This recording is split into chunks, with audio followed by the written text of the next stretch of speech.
Hello, my name is Benjamin Fulford, and I'm here to talk to you about the secret government of the United States and why it is the world's largest problem.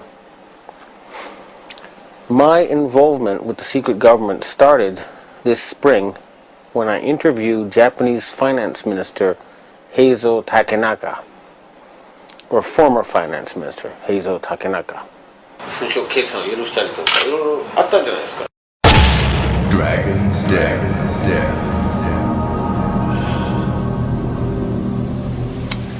I confronted him with evidence that he had sold out the Japanese financial system to a group of financial companies controlled by David Rockefeller and the Rothschilds. The very next day, I got an email from someone who said he was introduced by Mr. Takenaka and he wanted to meet somebody. The person I met gave me this Freemason badge, and he said to me that he was a professional assassin and that I could either stop exposing people, or no, he said I could either continue exposing people and die at the age of 46, or I could become basically Finance Minister of Japan. Now I have all this proof on tape and video. This is apparently what happens to a lot of people on this planet. They get to a certain level and they're told either you join us or you die. And most of them join them, and that way they get the elite in their pocket. And that's the secret of their control. In my case, I would have probably had to do that too. Although, once I realized I had met an honest, genuine, high-level Freemason who told me there were 13 levels of Freemason above the 33rd degree, and that these people were God. There was no God, they were God. So I asked them about their plans to kill people, and they said, yes, there are too many people on the planet. We need to get rid of several billion. And war doesn't seem to work, so we're going to use disease and starvation. Now, I don't know about you, but I couldn't live with something like that. And my first thought was I'll have to pretend to join them and try to, throw them over from the inside. And I suspect a lot of the people inside those groups have the same feeling. They hate being there, but they're scared. But they'd love it if these guys were overthrown. So you got to remember, not everybody in the secret government is evil. In fact, I'd be willing to bet a majority actually want to do good things for the planet, but they're scared. In my case, the very next day after I got this threat and offer of a bribe from the ninja, well, the guy who described himself as a ninja, a Chinese secret society contacted me. It's actually an Asian secret society. It's not Chinese. It's Japanese, Korean, Vietnamese. It's all of Asia. And they offered me protection. And this is their booklet. One of them. This is the booklet of the other. Now, people who know will know this is real. They have 6 million members. More, actually, including 1.8 million gangsters and a lot of very intellectual people. They can mobilize all public opinion in Asia. So, with their protection, I continued exposing David Rockefeller. And earlier this year, I issued an ultimatum on rents.com. The answer to the ultimatum was that the self-described assassin told me there would be an earthquake in Niigata Prefecture, Japan. And 2 days later, there were, on 2 consecutive days, earthquakes right on top of Japan's largest nuclear power plant. And I'll try to present this to people in the future. There was video taken of a ball of plasma in the atmosphere above Niigata on that day. So his answer was to hit a nuclear power plant with an earthquake machine and kill innocent people. Now I say, why on earth would I not then retaliate? Well, that would be playing into his strong hand now, wouldn't it? he controls a lot of violence, a lot of instruments of death. The people who are behind him, these Sabbatean sects of Satanists, would love to trigger World War III. And I'm not going to give them that excuse. So instead, the Chinese societies and the Asian countries, you may have noticed, have started dumping dollars, big time. And they've stopped going to G8 meetings in Davos. And you'll also notice that their submarines, the Chinese submarines, have popped up right behind U.S. aircraft carriers in the middle of military exercises. What that means is that every single U.S. aircraft carrier is a useless sitting duck. The entire U.S. Navy is useless, okay? That's a fact. Secondly, all their satellites are useless, okay? And that's just the beginning. The screws will get tighter and tighter. The United States economy depends on Asian money. They need to borrow $850 billion a year just to keep going. And the Asians are tired of paying for a country that does nothing but attack people and create excuses for war. A lot of people are wondering why a picture of me smiling beside David Rockefeller appeared on the internet. And they're saying, how did I get to meet him? Well, he was here in Japan on what was supposed to be a top secret visit. However, if he's in Japan, he's on my turf.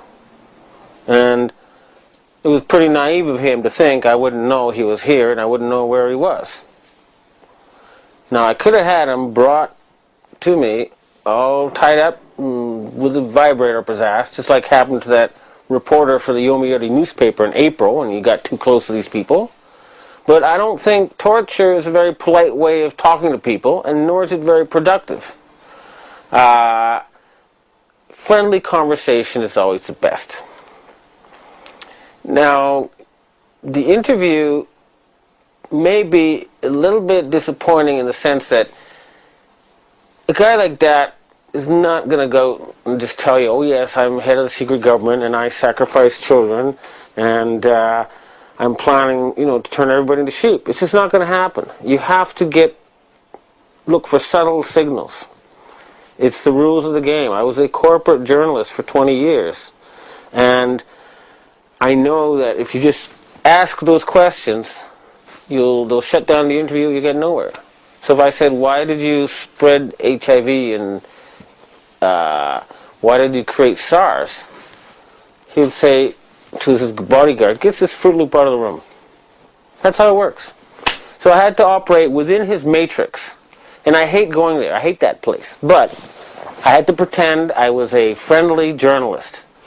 And I had to sneak in the stuff I wanted to ask because, unfortunately, it would have been great if you could really hit him with this stuff, but it wasn't that circumstance. He was accompanied by the president or chairman of a fancy PR company and a guy who looked like a heavy-duty Mossad type who could probably kill me in 3 seconds if it ever came to that.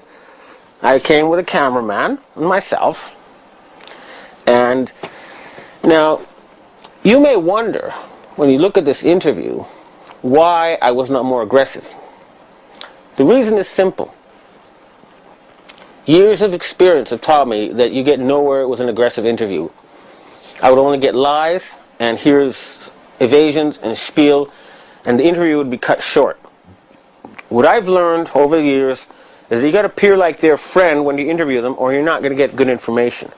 So I'm now going to show you the segments of this interview, and then I'm going to deconstruct them for you, so that you can know what I think this man is really saying.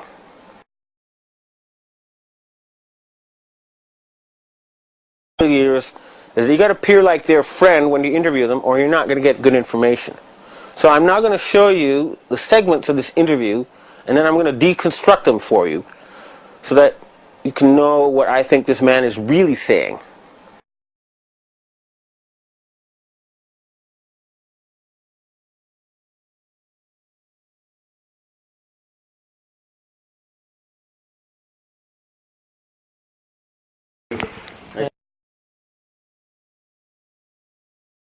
interesting. See you. Here we go.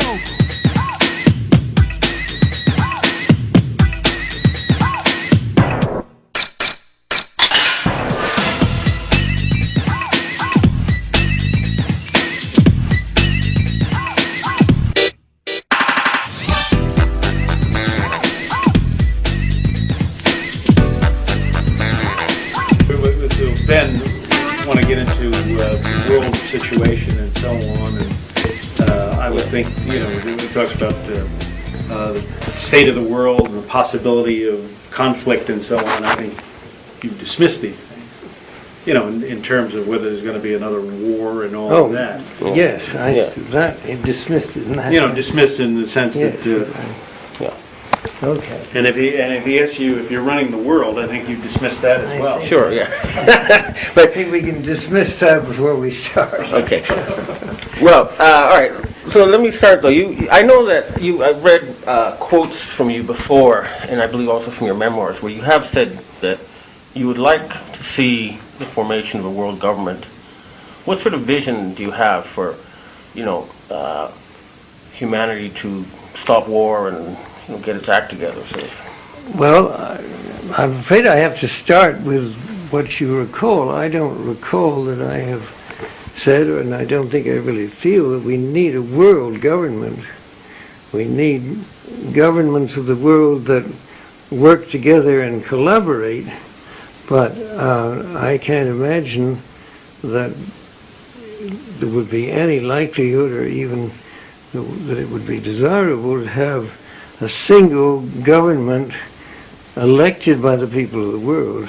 So I think whatever you heard was misrepresented my feelings. Okay. So the first question is, he says, I don't want a government of the world elected by the people of the world. Okay, that's the key little sort of wiggle thing there. He likes a secret government of the world, is my guess, not one actually elected by the people of the world. Okay? This is the key to understanding this. And he's denying the quote that everybody's heard of him that comes from his own memoirs. So that's his official face. I don't want a world government, but only if it's elected by the people. There's a quote if you go to Wikipedia and Google under David Rockefeller saying Yes. that. Now, What I've told you is my sure. feeling. Well, you're the man.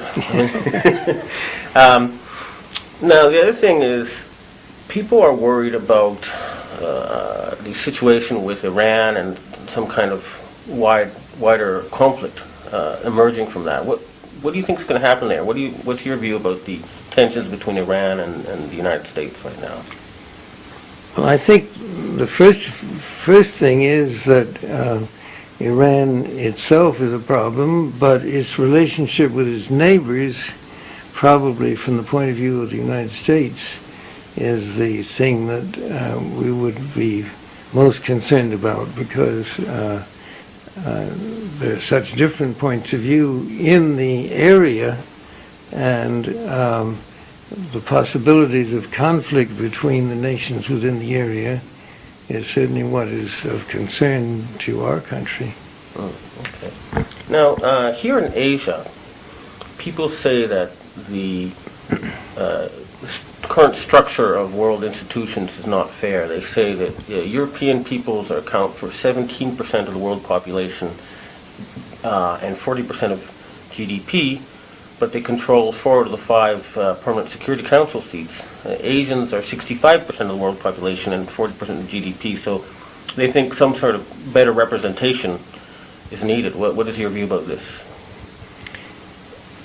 I think it's an issue that understandably and legitimately is raised by the nations with a smaller percentage. When the United Nations was created back right after World War II, the world situation was a totally different one, and the influence of different powers was very different. Therefore, I think that it is understandable that those nations with large populations that feel they're underrepresented have a point, and that this should be addressed. I don't think it's something that, to me, is immediately a serious problem, but I do think that it's something that should be taken up in the United Nations, and that over time some redistribution of voting power within the United Nations structure seems likely and probably appropriate.